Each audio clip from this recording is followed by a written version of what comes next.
Hello and welcome to Undermine, Season 4, Episode 19.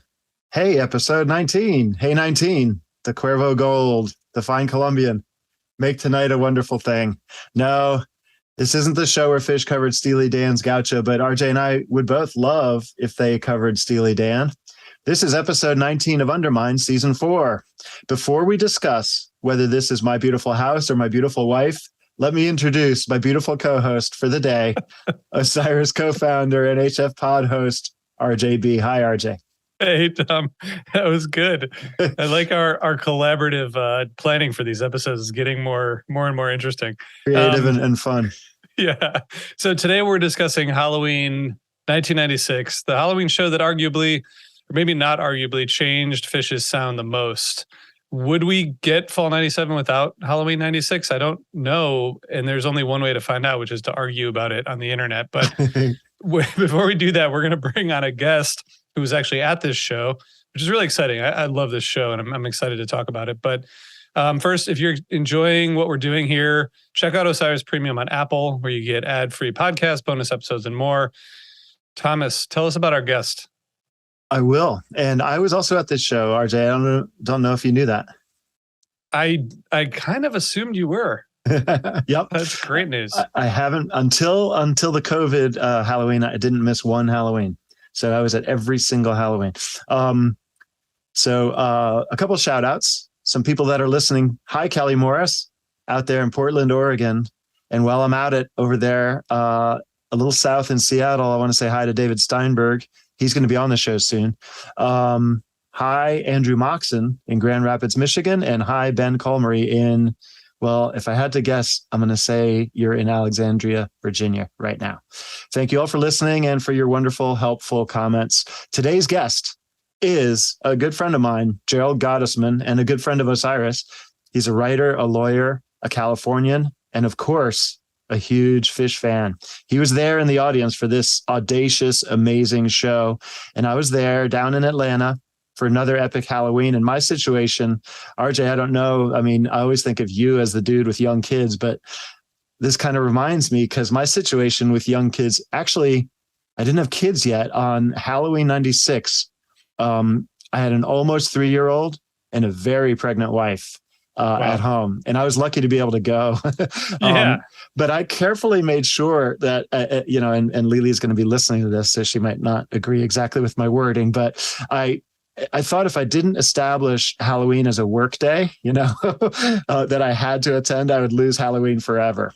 As it turned out, I attended every single Phish Halloween and had enough Halloweens with my kids to last a lifetime. But enough about me. Gerald is in the waiting room, and I'm going to painlessly extract him now.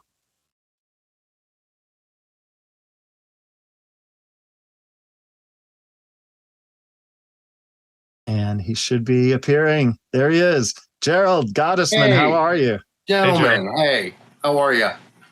I am doing great, and you look fantastic. How's California?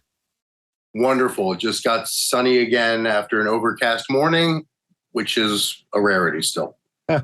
Yeah, the rain is rare, right? No, you're in Northern California. I'm in Southern California. I'm in LA. Oh, okay. Yeah, so rain is rare. Right. Gerald, you and I were in the building, in the Omni. Lucky people. At this beautiful, amazing show. So lucky to be there looking back. Please bring us up to date at this point in your Phish fandom. Had you been following Phish prior to the show, and was this your first Halloween? This was my second Halloween after Quadrophenia. I missed White Album. And I had been seeing them since 89. Bunch of shows. I was in college, serious part of college and law school, so I didn't really tour. But anytime they were within a couple hours of Washington, D.C., I would go see them. So like my first show was in D.C. and then in Baltimore at the end of 89. And, I was swept up and enchanted and loved the guys from the get-go. So, a bunch of friends, it was really a bunch of deadhead friends that got me into them, and that we started touring and seeing Phish, on the reg. A bunch of those friends did make it up to Glens Falls, and I was insanely jealous after hearing about the White Album show. that I had to go, see them, and I've tried to see every Halloween since. The one I missed was when they did Waiting for Columbus, which was the one I requested on the postcard before Glens Falls. So never sleep on a show that you really intend to go to. Gerald, I gotta say, you mentioned saw them in DC in '89, which I assume is this show that's December 6th, 1989 at the Roxy. Yep, at the Rock. Well, just so you know, on Phish.net, there's no known set list. So if you have one, you should share it, or at least maybe you should put a review on Phish.net and just say that tell us your story. I was on some serious alteration substances, so I know I saw Yem, and I think Mike's Hydrogen. How's that for a set list, RJ? I think they played Yem. Yeah, it was all the typical stuff that they were playing in bars. It was it was interesting because the crowd was some really disinterested people, a bunch of deadheads, some people that had toured down from Boston, but it wasn't a full house even in a small place. That's incredible. Okay, let's jump to '96. This show to me is a more kind of like mature and advanced Halloween compared to '94 and '95. It's much more of like a complete show. The Remain in Light set it was another high bar that Phish set for themselves and completely cleared it. The horns, the arrangements, the improv. What I guess before we get into the specifics, like what's your reflection on how this affected Phish's trajectory, or what do you see this as like at that point in their career? Well, not to oversell it, but it completely changed their trajectory. It increased, their abilities and their palette considerably. It really changed their sound for the next 2 years. It was Remain in Light itself was the band. It was Talking Heads and Brian Eno's kind of white new wave funk version of Afro funk and African beats and polyrhythms that they were getting into, and Eno in particular was getting into, like long before Peter Gabriel and Paul Simon did, though they got a lot more credit for it later in the 80s. So it was like rhythm, and grooves for that entire album. And that was kind of a new thing for new wave. And it was sort of a disco-y influence too. The Talking Heads went on to do more of that when they were emulating Fela Kuti and Hugh Masekela and P-Funk and Parliament Funkadelic, really. And like later in the Stop Making Sense tour, they brought on Bernie Worrell from P-Funk on keyboards to do more of that rhythm and layering that he was so good at. So Phish was they were rock, and they were psychedelic improv, and they had mastered a lot of different tones and put a lot on their palette. But this was, again, rhythm, and I think Fishman said that on this album, every player and every instrument was played like percussion. That's why he particularly loved it. This, I think, wasn't the first Halloween was sessions from fans, and the second one was some sort of vote via the Schweiss. I may be wrong about that, but this was the first Halloween that it was their own choice. And Trey said, Tom, how old were you guys in 1980 when Remain in Light came out? 16. That's when music really hits you, and you take on your absolute favorite bands and music usually. So totally. Trey has said, in the Phish bill that came out with it, that it was one of the albums it was the album he listened to most and learned guitar from listening to, and it was one of his favorites. But Page played The Great Curve in one of his college bands, The Drop, and Mike played Talking Head songs too, and like his high school band, and Phish said he knew it well too. So they were all into it, and this was their choice, that instead of a classic 60s rock band double album that everybody kind of knows by heart. They wanted to do, expand upon and go deeper into a single side album that was an American band and totally influential classic contemporary album, to them. Yeah. So it was a real great personal choice. And I remember going in, like, everybody knows the White Album songs, and a lot of people know Quadrophenia and definitely know the work of the Who, but this was the one which they are prompted to put a Phish bill out to let people read up and know something about this album. Exactly. To all the really green younger fans going in. So this has been a really great tradition too. But the funny thing is, I starkly remember, I don't know if you did too, Tom, but when we went in and right after the gates, there was people giving out the Phish bill. My God, it got really depressed and quiet, and people were not excited about it. As people were studying the Phish bill. Yeah, I guess it was like a classroom. It was really kind of unenthusiastic. I mean, even the Phish heads knew that they played cities, so they were playing cities at that point. Yeah. I think that was the only Phish track they were playing, Talking Heads track they were playing then. But people were going, weren't that excited about it. And I think that's kind of, I've been in other Halloweens where that sort of happens. People are like, oh, it's that. Yeah. And if it's not exactly what you wanted, it's not, you go in there with a little bit of lower expectations or something, but that might be good because this over delivered. But you touched on this and you probably already answered this, but I wanted to just sort of emphasize, you talked and you gave us good background on the album and how it was chosen and stuff. But in terms of a turning point in Phish, like some people say that like Velvet Underground, Halloween, they can hear a difference in Phish from then on, or even in Quadrophenia, they became a stadium band after learning how to play Quadrophenia. This show gets singled out even more though as the turning point in their sound. In so many ways I've heard people say, it changed them. And, you brought up it opened up their palettes to unusual rhythms and filled their jamming arsenals with more weapons. But do you give the show that much credit? Because, it was amazing. Okay. All right. Yeah, absolutely. I mean, the groove, funk, when Mike melded it with his kind of country western stylings, is cowfunk, which is the entire 97, 98 run. And, people still cheer for it when they hear bits, that kind of influence in the music today.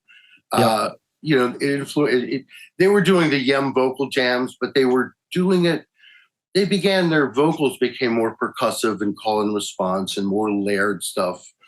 It was definitely a turning point. And there was a lot more of Trey and Page, combining polyrhythms during the jam. So it wasn't so much psych rock and improv, but kind of a slow and they could go slow and steady, beat. And they became more of a dance rock band too, which is a good thing. I mean, it shows people like to get down. Yeah. Well, okay. So we're going to talk in detail about the Remaining Light set, of course, but the first set here is, like I mentioned earlier, I just it feels like they're very comfortable and they're having a good time. And the You Enjoy Myself, the Weird Sanity opener, a really good You Enjoy Myself, which even has a good vocal jam, in my opinion. The Reba is really beautiful. To complete the Halloween. Yeah, exactly. And then Reba is just beautiful. Forbins with a good story. Like that first set just feels like a complete set and something that even at a separate show would be a really good show. What was the vibe in the room like after that first set for you guys? After the first set, it seemed to calm down again because it was because people were, not sure about the Remaining Light set, but that just made it easy for me to run down to the floor and get, smack dab in front of Mike. It was, Talking Heads was my first concert ever in 84 at Merriweather. And I loved that band. So this was thrilling. When I got this Phish bill in my hand, I was doing cartwheels back when I could still do cartwheels. So it was a lot of anticipation from the people that knew what they were getting into, and sort of like sit back and let's see what they got from most of the people in the Omni. Yeah. And it was a small arena. It was packed. There was a lot of that great concert energy was crackling throughout the whole place. That was no different. It was definitely, Halloween's are special concerts. Yeah. Yeah. I mean, they've played so many shows in Atlanta, and that's the only show at the Omni before or after, it's interesting, but that was, they tore it down the next year.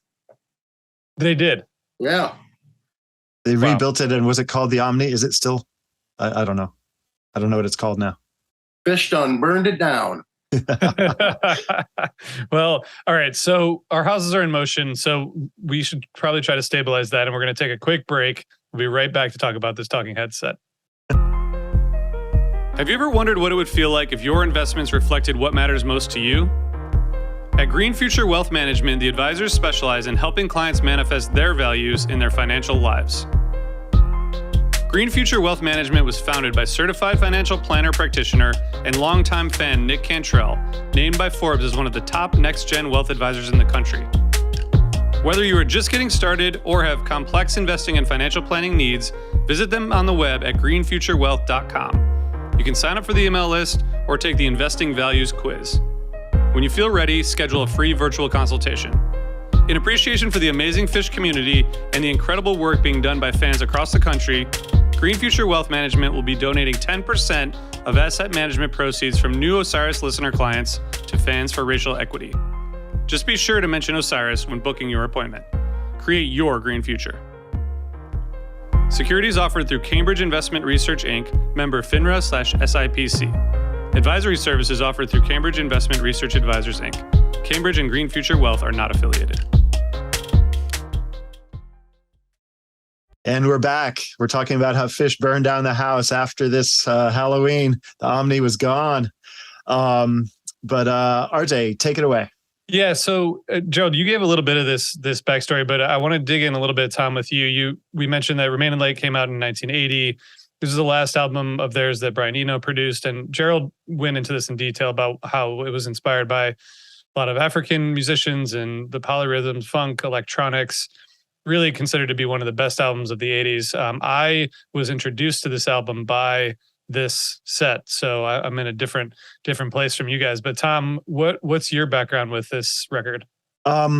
So I think Gerald touched on this a little bit, and some of this is in that playbill that Gerald was holding that they handed out. But basically, Trey and I back in grade school and high school were very much into like progressive rock. David Bowie, Genesis, King Crimson, Yes. And if you look into these bands' genealogies, certain names keep popping up. Brian Eno, a prodigious record producer, but also he was a collaborator and writer with David Bowie. Robert Fripp, a guitarist and founder of King Crimson, but also a musician on Peter Gabriel's albums. And all these people also happen to love producer Steve Lillywhite, who Phish had tapped to be a producer of Billy Breathes. This gets involved, but you could basically argue that Brian Eno was the glue of a lot of those bands. And if not directly involved, seemed adjacent to so many things that Trey and I listened to back then. And one of the young bands that Brian Eno produced was the New York City band Talking Heads. And Remain in Light came out in 1980. And it was groundbreaking. The guitarist Adrian Belew provided a lot of those incredible guitar sounds. And this was right when Trey was really mastering guitar, and he played those guitar sounds that Belew makes in that solo in Born Under Punches over and over again. It's like, and I was saying, oh no, that's like a synthesizer or something. And Trey's like, no. He's just doing that with the switches on the guitar and the switches on the amp and a foot pedal. And there's no effects. He's just doing it. And Trey like showed me how he could do it with playing the strings on the other side of the bridge. And it just incredible stuff. He wanted to learn how to do it.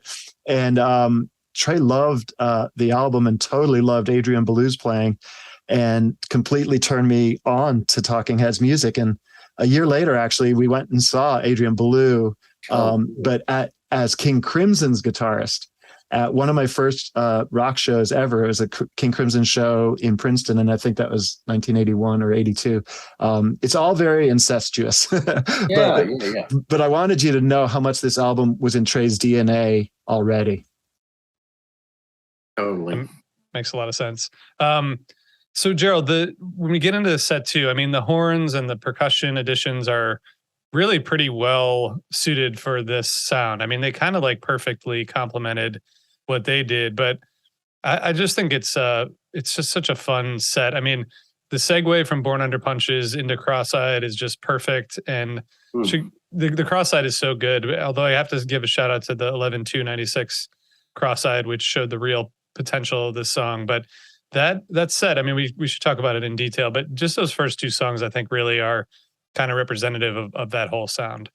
Well, it was like a perfect album to win over reticent fans or people that didn't know it yet, because the way it's structured itself is it's really fast and increasingly fast rhythms building up to Once in a Lifetime, which everybody knew because of the video on MTV, and it had been in like 2 or 3 soundtracks of big movies.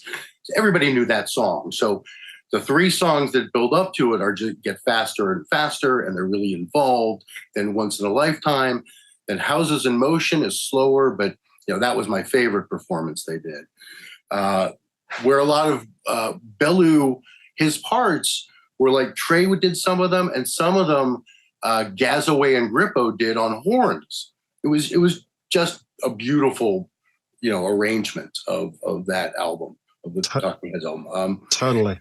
And then Seen and Not Seen is at the end of Houses in Motion. Remember, Mike? I guess it would have been Sands, and someone else brought on an easy chair and plopped it down in front of the center stage. And Mike went and sat in it, and he recited Seen or Not Seen, just like Byrne does on the album. But it was so perfect for Mike. It was just like one of Mike's poems from the Mike's Corner. It was just weird and oddly stilted phrasing, and it was just on point for him. It was a perfect choice. And Trey picked up his own bass, and played bass over it. So it was a beautiful version of a really kind of a weird track from Remain in Light. And Listening Wind was absolutely beautiful. All the guys in Phish traded off vocals too. They had about 2 songs for each one, very democratic, and it was really, really great. And then it ended with The Overload, which is a strange droning song that broke down into chaos, just like the end of the White Album, Halloween. Like a lot of people thought Fishman would get naked again. Thank God that didn't happen. Yeah. And it was, so it was great. They had everybody on board and following along and really won over, by Once in a Lifetime, and if not before. So that was really cool. That's awesome. It's a good time for me to say that, they tend to retain a song or two in their repertoire after a Halloween. And while Cross-Eyed has turned into the perfect Phish cover to this, it remained in the spotlight, so to speak. But I would have loved it if Born Under Punches and or Once in a Lifetime survived alongside. Great Curve. True. Yeah. Great Curve. Yeah, any of them should or could be in the repertoire. I guess we can't be too picky, but when you think about other Halloweens, you could say While My Guitar Gently Weeps from the White Album. I think Phish has played that several times. Drown from Quadrophenia, I think, is the obvious one there. Rock and Roll from Velvet Underground Loaded. Sweet Jane and The Ocean from Quadrophenia. A lot of them. They're giving short shrift to Remain in Light, damn it. Right. Loving Cup from Exile, although they played that before. No, they were playing that before, though. Yeah, but still, that still counts, I think. And it still goes. Shine a Light from Exile. Okay. It still goes for, Chilling, Thrilling, and Sci-Fi Soldier, and like there, a couple of those songs, and even Moon Age Daydream from Ziggy Stardust. But we need more. If you guys are listening, another neat influence is that we need more. Seems like they lifted the way that Byrne said they wrote the lyrics for this album, which was just sort of nonsense, spur of the moment, but then repeated. And that's pretty much the way they said they wrote the Casvelt Vok lyrics too. If not the Sci-Fi Soldier ones too.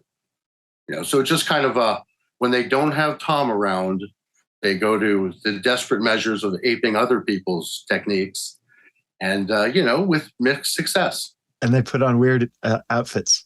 Right. When they're wearing other costumes, it has a residue. It has an influence. There was, when they did, David Byrne hosted sessions at West 54th. I think maybe sometime in the early 2000s, Phish was a guest.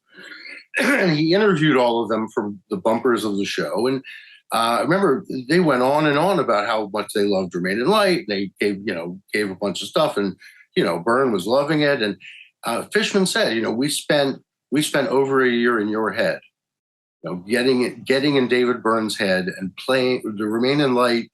They said it left a lasting imprint on the way they play. Yeah. So I feel like the set 3 is worth discussing too. Sometimes it's an afterthought in Halloween or New Year's Eve shows, but it's sort of an evolution or an extension of the Giant Country Horns shows from the 90s. The Absolutely. Brother is good, 2001. The Simple is amazing, fun Susie closer. And I mean, you mentioned this earlier, Gerald, but for some fans, if they don't play Zeppelin or Hendrix, people are going to be disappointed at the end. But were people pretty psyched by the end of the show? Did people think it was going down as a classic show, or do you think? What was the feeling like? I think it felt that way. Definitely by the Simple. I mean, because the Brother 2001 Maze was all stellar. You got to say it's Perazzo. He and Fishman worked so well together, and Perazzo was so talented and so excellent on the all the percussions that it just drove everything really forward and added another rhythmic layer to everything. So some of these songs it's exploded. Simple wasn't that old yet, so went in some great new directions already on this one. Yeah, some great, people really have great problems with Jesus Left Chicago, but there's no arguing with what the horn players brought to that. It was insane. And then there were 6 or 7 covers aside from Remain in Light, throughout this show that were all good. So all those people were satisfied, I think, as well. It was a party by the end of the show. People get tired by the third set also, but they were playing so well, observably and audibly well. Yeah. That I don't think there was an unhappy soul. I agree, and your point about the and I'll echo it because I was there and I remember this being exactly true. Having Carl Perazzo on and then the horn players on, and having them essentially most of them stay for the last set really kind of kept the party going, and everyone appreciated how amazing Carl was, and also what the horn players added to everything. Yeah, it was great. And then you can see the influence also in particularly Trey, because 2 years after that he started Tab, and he said he wanted to have another kind of Afro-funk polyrhythmic Fela Kuti like band of a large ensemble on stage, where everybody kind of plays percussively. And damn it, he did that. Yeah, damn it, he did. Tab has really evolved into. Yes. It's a really good point, and I think that did affect the emergence of Tab and just bringing this kind of ensemble together. It's man, what a great show! And I got to say again, the Simple from set 3 is just simple. 96 was a great year for that song, but this was just what a great way to end this show with that set. But okay, so this is the last Halloween we're going to talk about during this season of Undermine. We may talk about Halloween in depth in another season, but how do you both think this stacks up? If you were to rank Halloween shows, where does this rank on the list? I have my own list, which I don't really want to go through because I'll get yelled at on the internet, but I will if I'm forced to. But I think for me, I think it's number 1 for me, and I'm just curious, Gerald, where does this fall for you? Let me go first, Tom. because mine's easy. I can't do a whole list, but I can tell you my top 3, and I can't choose among them. Exile on Main Street, Ziggy Stardust, and Remain in Light. Those are my top 3, and Phish blew me away so much. Those albums are life-changing to me, and those shows to me are Phish at their very best. So I'll never ever choose, but those are my top 3 Halloweens. How about you, Gerald? Those are my top 3, along with the Waiting for Columbus, but I didn't see it live, so I have to dock it some points. But Remain in Light, I think of the 3 is number 1 easily. Yeah. It was, a top album for me, of a top band for me, played by another top band for me, so well. It was already a beautiful, perfect gem of an album, really well balanced, amazingly well played. And Phish did their thing where they expanded it by, 30 or 40%, to each song in length and, in different details. It was beautiful. I hope David Byrne heard it and liked it. Yeah. I really do too. Okay, so we talked about this on the Halloween 94 episode, but Phish kind of. What are your top 3, RJ? Oh, sorry. Okay. Remain in Light, number 1.